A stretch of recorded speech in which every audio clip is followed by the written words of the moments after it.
¿Cuál es la primera impresión de este encuentro que tuviste? No solamente hacer un análisis de la situación que estamos viviendo, sino también cuáles son los desafíos y las tareas que tenemos por delante en términos de la coordinación de cada una de las luchas, y que eso tiene que tener un reflejo y un correlato para enfrentar con un solo puño, como muchas veces decimos, a toda la política del gobierno nacional y de los distintos gobiernos. ¿Cuál ha sido, digamos, del nuevo gobierno de Milei, la estrategia que actuó el gobierno desde el punto de vista represivo, y para vos cómo ha impactado en la realidad política y social de la calle, digamos, de las movilizaciones?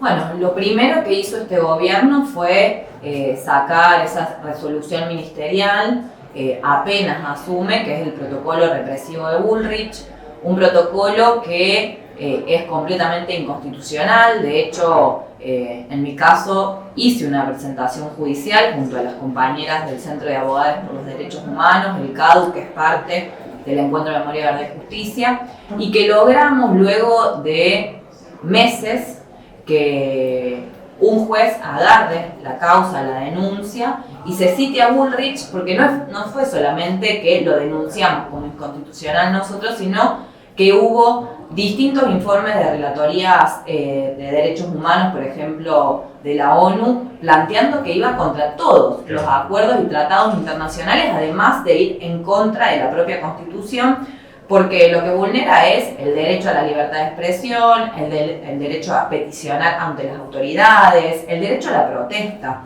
Creo que eso marcó, podemos decir, el camino de lo que siguió impulsando este gobierno, que claramente lo que intentó y sigue intentando hacer es marcar un cambio en cuanto al régimen político hacia uno más autoritario y represivo. Y eso se ve ante cada una de las movilizaciones que hay, lo vemos los miércoles, tienen que saber que los miércoles las y los jubilados hacen sus acciones frente al Congreso, y cada miércoles hay represión y tienen que justificar toda esta política con acciones concretas contra quienes salen a protestar.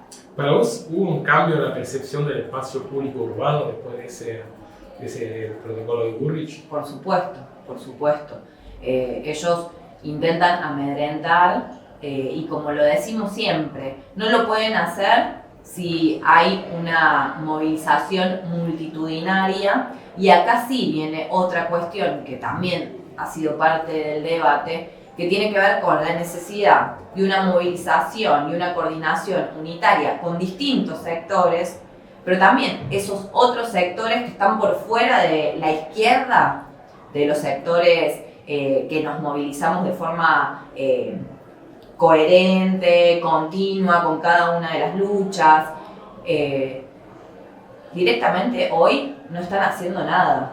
Se tiró para atrás la ley Bases a principio de año, no lograron en su momento avanzar con la represión ni con ninguna medida anti-movilización y anti-protesta cuando han sido las movilizaciones del 24 de marzo, cuando fue la movilización en defensa de la universidad pública, que estuvo toda la gente en la calle. El tema central es que siguen sectores que, si bien dicen oponerse al gobierno, no hacen y no llevan adelante ninguna medida real y concreta para enfrentarlo. Entre ellos, su ala política, como así también el ala sindical.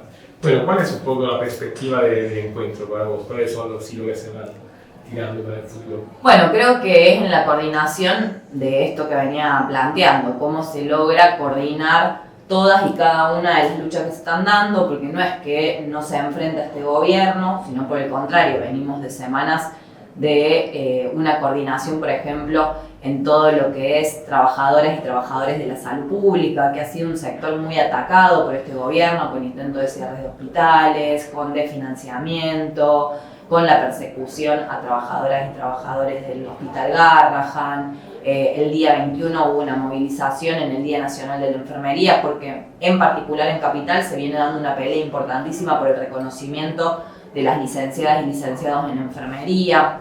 Seguramente nos vamos a volver a encontrar en la calle, como fue el año pasado en contra del protocolo de Bullrich. ¿Cómo cambió o cómo Vaca Muerta la fisionomía social, política de la provincia.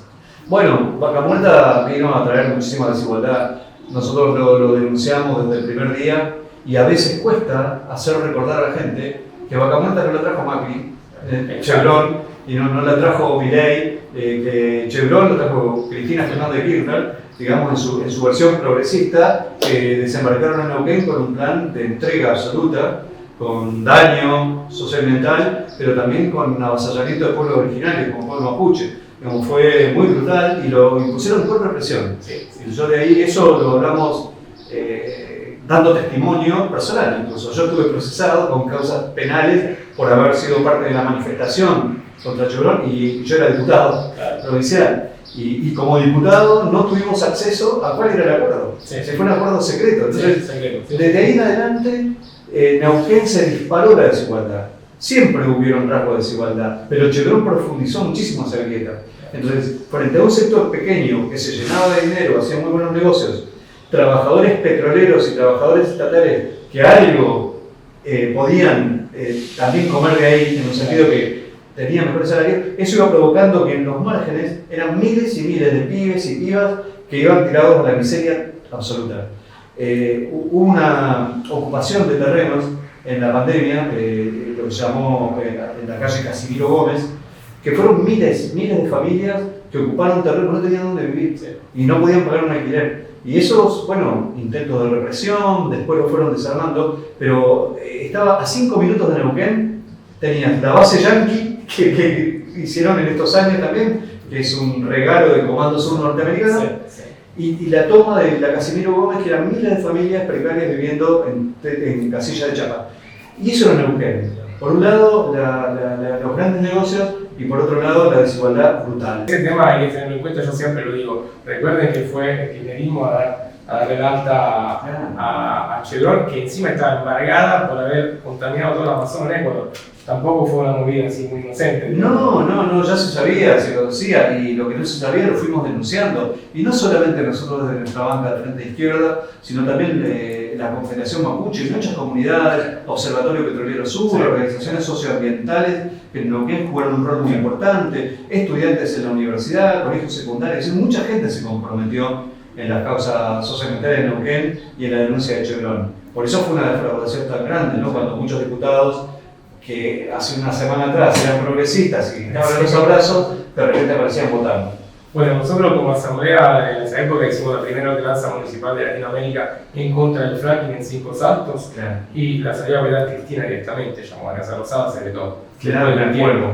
En Allen lo mismo, directamente Benetilnet, entonces hay como toda esa línea que el extractivismo es transversal, digamos, a lo que son los gobiernos en este momento, y no podemos más quedarnos con el discurso de la renta extractivista, porque eso es envenenamiento, empobrecimiento y destrucción de la cultura de pueblos originarios. Así que, sí, lamentablemente, justamente yo creo que el extractivismo ha sido la tumba del progresismo en toda Latinoamérica. Ningún gobierno fue hasta el final con eso. Hay que poner el freno de mano de la revolución. Exactamente, hay que empujar por la izquierda fuerte también. Así es. Bueno, te hago una última pregunta sobre el tema de Jujuy. Nosotros seguimos lo que pasó con el tema de la reforma constitucional, de la represión también en la comunidad del tercer mandato de la paz, que vino hasta acá y que básicamente no fue atendido. O sea, nadie le dio un poco de cabida. Fue brutal y en esto también hay mucha bronca y denuncia también con las direcciones sindicales. Es decir, la gente del tercer balón puso plena confianza, me consta, en organizaciones sociales e incluso los sectores del peronismo que le dijeron, bueno, vengan, acá los vamos a atender, y fueron maltratados, muy maltratados en Plaza Lavalle, no los dejaban poner ni siquiera una carpa. Y bueno, eso también creo que fue un golpe para los movimientos originarios, para el pueblo Coya y jujeño, que vino con un cierto grado de expectativa a que en Buenos Aires lo hicieron atender. Y una vez más, como en valores anteriores, los gobiernos tradicionales. Pero bueno, ahí están. Ahora yo creo que esa lucha se continúa en los territorios, porque el Triángulo del Litio es un lugar geoestratégico para los yanquis. Laura Richardson del Comando Sur norteamericano dijo que ese era un sector estratégico para Estados Unidos, igual que Vaca Muerta, igual que el acuífero del Guaraní. Entonces, ahora esto que fue por arriba van a querer bajar al territorio. Entonces hay que resistir metro a metro en el Triángulo del Litio y también en Vaca Muerta. Y bueno, en todo el país, porque hay que defender esto. Y esto se hace con la fuerza de los trabajadores, también de la juventud, ahora de los universitarios que han tomado las universidades, de los trabajadores de salud y de nuestros hermanos originarios que resisten en los territorios. De la dictadura esta parte, venimos sufriendo fuertísimamente el proceso represivo contra el movimiento popular, contra los trabajadores, contra la juventud y demás. Pero está claro que a partir del gobierno de Javier Milei esto ha pegado un salto exponencial que tiene que ver con, bueno, aplicar a fuerza de garrote y represión una política de ajuste absolutamente brutal, una política al servicio de las grandes patronales, que tiene que ver con tratar de hacer una modificación de fondo del régimen político y económico, claro, ¿no? Y eso me parece que es lo que, bueno, hoy nos reúne fuertemente aquí ante el recrudecimiento de la persecución al movimiento piquetero, al pueblo obrero, a las organizaciones populares y sobre todo el intento de liquidar los convenios colectivos de trabajo y los derechos laborales en su conjunto. Entonces, podemos decir que hay un fuerte nexo entre la política económica del gobierno y lo que es la herramienta disciplinante de la represión, ¿no? Totalmente, porque vos fijate, por un lado, el superávit fiscal o el equilibrio fiscal que el gobierno festeja, que no está, no nos vamos a detener acá, tenemos que hablar del aumento del endeudamiento, de la fuga de capitales que continúa y demás, y del blanqueo de dinero de actividades ilegales que el gobierno auspició, pero ¿dónde está basado el eje de su equilibrio fiscal mal llamado? En licuar las jubilaciones, en licuar el poder adquisitivo de los salarios de los trabajadores estatales, en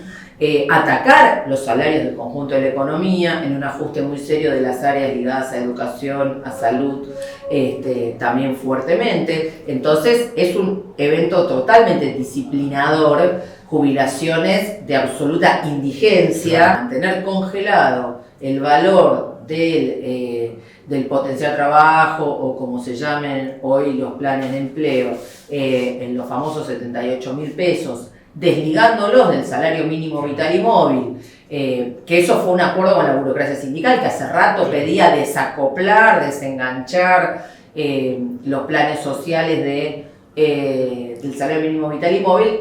Es un elemento tremendamente disciplinador porque tiene que ver con no solo sumir en la completa miseria a aquel que se había organizado en función de reclamar una ayuda a un Estado que debería garantizar el empleo para todos, sino también trata de operar como un elemento disuasivo. ¿Para qué te vas a organizar para reclamar planes sociales y demás si va a ser tan miserable el monto, ¿no? Hubo una movilización con 10.000 piqueteros en la calle, desafiando el protocolo antipiquete, y a la vez, bueno, hay luchas que con mucho esfuerzo se desenvuelven porque hay un bloqueo de la burocracia sindical muy fuerte que se ha mandado a guardar. Todo el proceso de lucha contra el gobierno de Milei para que se vaya, para enfrentar sus políticas y demás, tiene que ser en un campo de independencia política del peronismo y de los bloques patronales. Y esto me parece que es un debate importante en el movimiento de lucha, en el campo popular, que siempre hay alguien que tiene ilusiones que va a venir algún sector del peronismo detrás del cual habría que acobacharse, y en realidad eso es un camino de ida que no va, y lo que tenemos que defender es la independencia política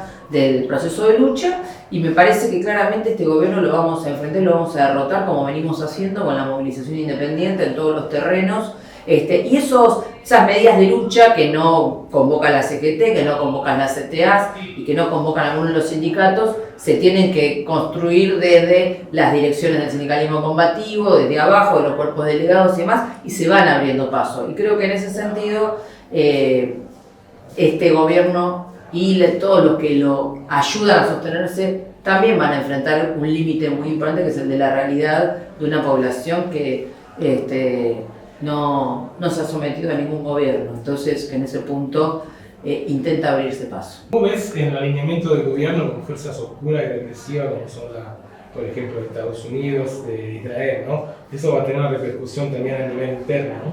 Bueno, no es novedad, pero sí lo es el nivel brutal, ¿no?, de este alineamiento, estas declaraciones del memorándum de acuerdo con Israel, de Milei, el otro día en la Cámara de Comercio argentino-israelí, donde vemos personajes oscuros, y los hay, para usar tu adjetivo, ¿no? Como Montoto y compañía, que ha pasado por todo, de Montonero en adelante, y ahora es el negociador número 1 de las fuerzas israelíes, una relación directa con Patricia Bullrich, con lo cual se ven todos los hilos, ¿no?, del poder en todas sus dimensiones, y se ve que lo que hay es negocios de todo tipo, y también por esos negocios este alineamiento en algunos puntos puede traer choque, porque la política de Trump no tiene nada que ver con la política que reclama Milei en ese punto, y puede convertirse en un elemento de crisis, que ahí tenemos que, por supuesto, aprovechar los trabajadores, las organizaciones de izquierda, las organizaciones combativas, para pasar por arriba de todo esto. Esto es un gobierno que tenemos que pelear para que se vaya. No se puede esperar, ¿no? Y cualquier estrategia de esperar no hace más que darle tiempo a consolidar lo que no tiene consolidado. ¿Cuáles van a ser los ejes más urgentes de lucha, del plan de lucha urgente, parte del laboral, digamos, ¿no? Bueno, yo entiendo que claramente uno de los ejes de la lucha tiene que ver con resolver el crecimiento del hambre en los barrios, ¿no? El problema de los comedores, el problema de la necesidad del trabajo genuino, pero sobre todo de que hoy la gente pueda comer, que se entregue la comida para los comedores, y este derecho a la organización contra toda forma de criminalización, que es lo que en las barriadas más sumergidas es lo que ha puesto un límite al narco, es lo que ha puesto un límite a las bandas del delito organizado y demás, y que justamente es lo que el ataque a las organizaciones piqueteras y populares ha quitado en muchos casos como barrera de contención, ¿no? Pero bueno, vos viste cómo se rearma, y en ese punto también mucha gente va llegando a la conclusión de que se tiene que organizar en forma inmediata, y me parece que esto es clave, y bueno, creo que este tema de la lucha contra el hambre es uno de los ejes, y la lucha contra la criminalización que va de la mano. Me parece que esta campaña tan fuerte contra el Polo Obrero y contra otras organizaciones, pero digamos que han tratado de enfocarlo, digamos, en una organización que junta todos los ingredientes. Se ha movilizado fuertemente el 20, que tiene un desarrollo independiente, un funcionamiento asambleario, o sea, todas cosas que el gobierno cuestiona de cuajo. Bueno, creo que es un eje del proceso.